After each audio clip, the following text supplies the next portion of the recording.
Hello everyone, আপনি যদি একটা ইউজড ফ্ল্যাগশিপ ফোন কিনবেন ভেবে থাকেন তাহলে এই ভিডিওটা আপনার জন্য। এটা হচ্ছে গিয়ে স্যামসাং গ্যালাক্সি নোট 20 আলট্রা, যেটা এক্সিনোস ভার্সন, এবং এটাতে 12 জিবি র্যাম এবং 256 জিবি স্টোরেজ আছে। তো স্পেসিফিকেশন নিয়ে আমি আর খুব ব্রিফলি ডিসকাস করব না, কারণ এটা কম বেশি সবাই জানেন, অথবা আপনি চাইলে ওয়েব থেকেও দেখে নিতে পারেন। তো এখানে আমি মূলত ফোনের কন্ডিশনটা নিয়ে বলবো। এখানে লেফট কর্নারে একটু ছোট ভাঙা আছে এবং এই ডিসপ্লেটাও চেঞ্জ করা। তবে আমি আপনাকে এইটুকু ইনশিওর করতে পারি, এই ভাঙা থাকার কারণে আপনি কোনো ধরনের গোস্ট টাচ ফেস করবেন না। আর টাচ রেসপন্স বা কালার অ্যাকুরেসি এগুলো খুবই ভালো। ফিঙ্গারপ্রিন্ট ফাস্ট অ্যান্ড অ্যাকুরেটভাবে কাজ করে।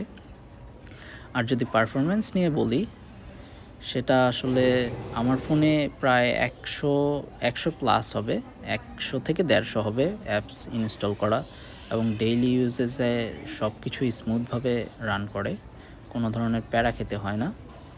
এবং আমি গেনশিন খেলি, এটা প্রায় 50 জিবির একটা গেম, এবং এই গেমটাও খুবই স্মুথভাবে খেলা যায়।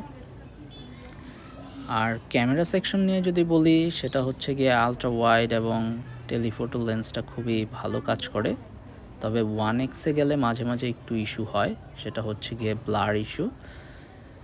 ক্লোজ শটগুলোতে খুবই ক্রিস্টাল ক্লিয়ার ছবি তুলতে পারবেন, বাট যখন আপনি লং ডিস্টেন্সে কিছু তুলতে যাবেন তখন একটু ব্লার ইস্যুটা ফেস করবেন।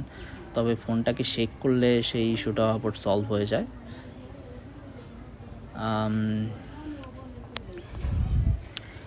যাই হোক, ফোনের কন্ডিশন মূলত এটাই।